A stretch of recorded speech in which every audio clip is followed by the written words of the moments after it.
Hinimok ni Vice President Sara Duterte ang mga Pilipino na isapuso ang paninindigan para sa kalayaan kasabay ng paggunita sa araw ng kagitingan kahapon April 9.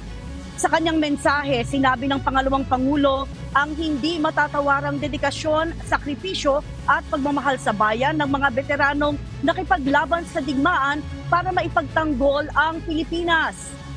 Binigyan din nito ang halaga na matutukan ng bawat Pilipino ang mga aral ng kasaysayan.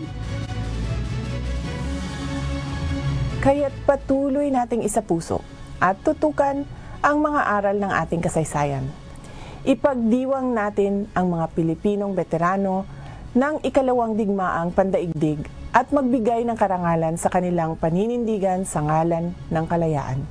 Sama-sama nating itaguyod ang Pilipinas tungo sa isang kinabukasang mapayapa, makatarungan at matatag.